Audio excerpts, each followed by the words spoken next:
رحمۃ اللہ وبرکاتہ. نحمده ونصلي على رسوله الكريم اما بعد فاعوذ بالله من الشيطان الرجيم بسم الله الرحمن الرحيم رب اشرح لي صدري ويسر لي امري واحلل عقدة من لساني يفقهوا قولي. ہماری آج کی گفتگو کا موضوع ہے رمضان کے بعد عید کا دن خوشی کا دن ہے. اس میں خوشی منانا اظہار شکر ہے. اچھے کپڑے پہننا، تکبیرات پڑھنا، صلہ رحمی کرنا، عزیزوں دوستوں سے ملاقات کرنا، صدقہ و خیرات کرنا. لیکن عید کے گزرنے کے بعد پھر ہمیں کیا کرنا ہے؟ کیا ہم دوبارہ اسی راستے پر آ جائیں جس پر رمضان سے پہلے تھے؟ کیا سب کچھ وہی شروع کر دیں جو رمضان سے پہلے کرتے تھے؟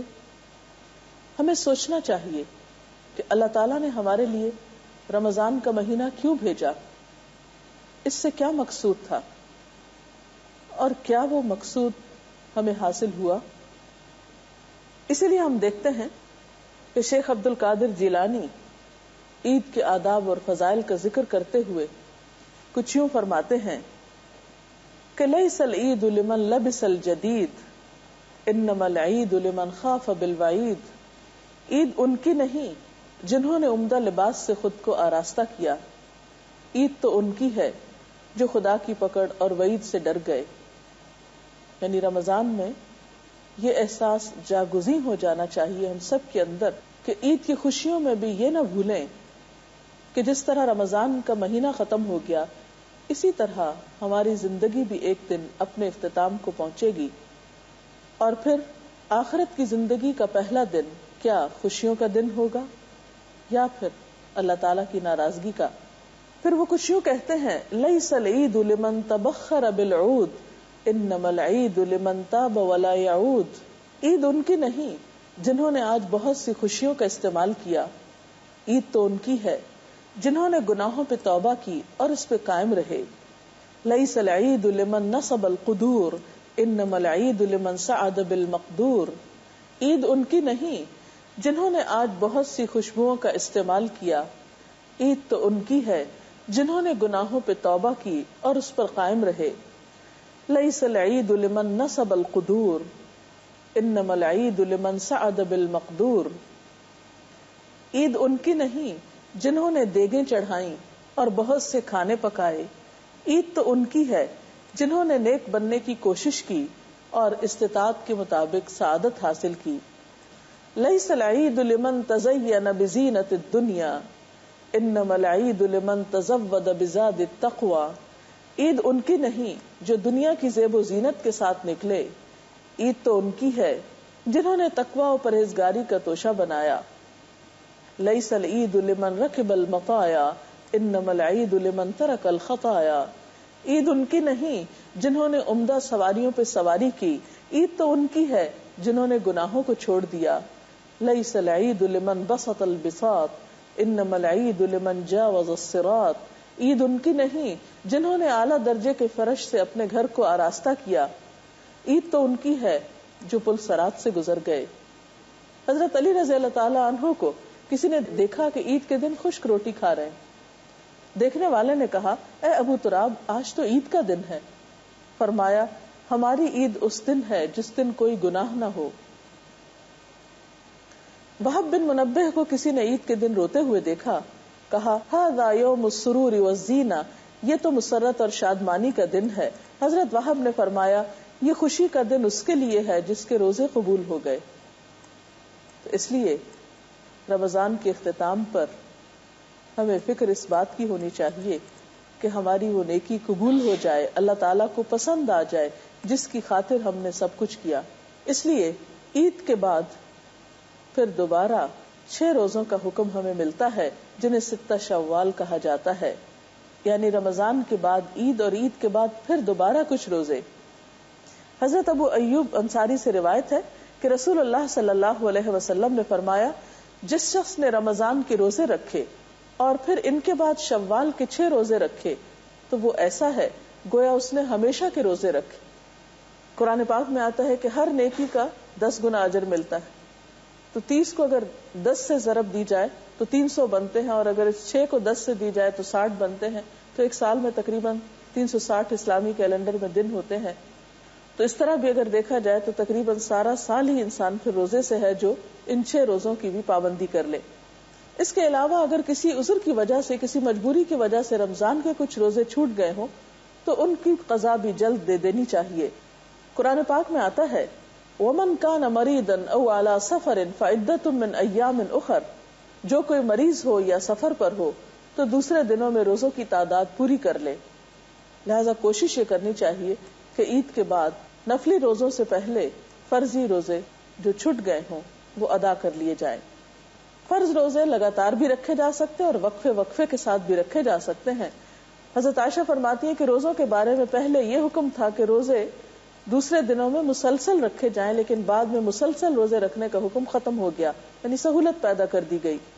یرید اللہ بکم اليسر ولا یرید بکم العسر, اللہ تمہارے لیے آسانی چاہتا ہے, تنگی نہیں چاہتا.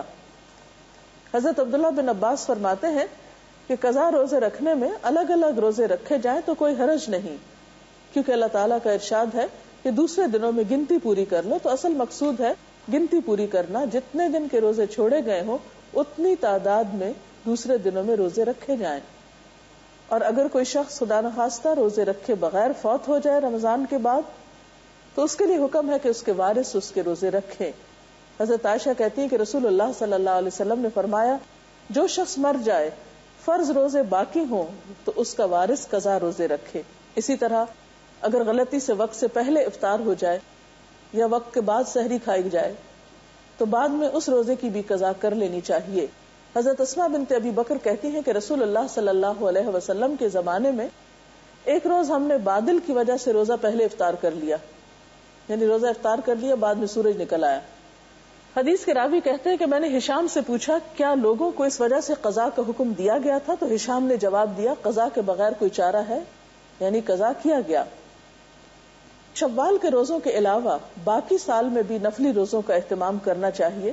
اس کے لیے خاص طور پر ذی الحج کا پہلا عشرہ, کیونکہ رمضان کے بعد شوال اور پھر ذی قعد اور ذی الحج کا موسم آئے گا. اس کے بارے میں رسول اللہ صلی اللہ علیہ وسلم نے فرمایا ذی الحج کا پہلا عشرہ اجر و ثواب کے اعتبار سے بہت مفید ہے.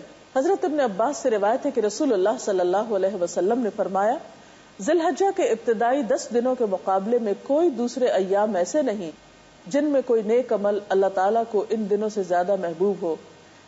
صحابہ کرام نے عرض کیا یا رسول اللہ صلی اللہ علیہ وسلم کیا جہاد کرنا بھی؟ آپ نے فرمایا جہاد کرنا بھی, سوائے اس مجاہد کے جو اپنی جان اور مال کے ساتھ نکلا پھر کسی چیز کے ساتھ واپس نہیں آیا, یعنی شہید ہو گیا.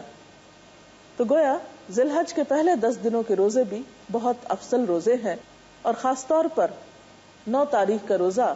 اس کے بارے میں رسول اللہ صلی اللہ علیہ وسلم سے سوال کیا گیا تو آپ نے فرمایا وہ گزشتہ اور آئندہ سال کے گناہوں کا کفارہ بن جاتا ہے. پھر اسی طرح پیر کے دن کا روزہ رکھنا یہ بھی نبی صلی اللہ علیہ وسلم کی سنت سے ثابت ہے.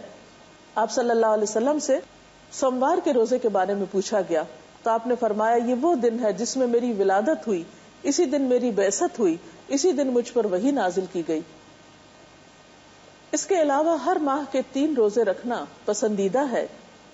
ایام 20 کے روزے ان کو کہا جاتا ہے, 13, 14 اور 15 تاریخ کے ہجری مہینے کے.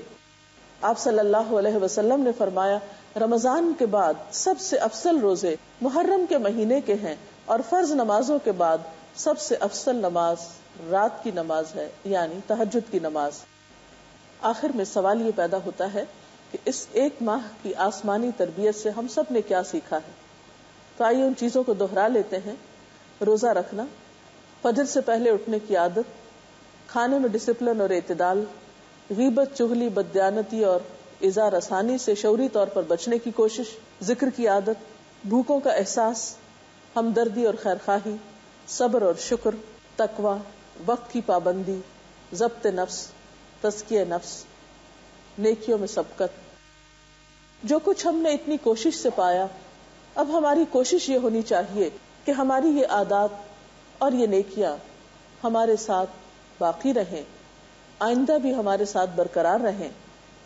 کیونکہ آپ صلی اللہ علیہ وسلم نے فرمایا، اے عبداللہ تم فلاں شخص کی طرح نہ ہو جانا کہ وہ رات کو قیام کرتا تھا پھر اس نے رات کی عبادت کو چھوڑ دیا. ایک اور جگہ پر آپ صلی اللہ علیہ وسلم سے پوچھا گیا کون سا عمل اللہ تعالیٰ کو بہت پسند ہے؟ فرمایا جو ہمیشہ کیا جائے خواہ وہ تھوڑا ہی کیوں نہ ہو. اللہ تعالیٰ سے دعا ہے کہ وہ ہماری ان کوششوں کو قبول فرمائے اور ہمیں نیکی کی توفیق آئندہ بھی دیتا رہے. وآخر دعوانا ان الحمد للہ رب العالمین.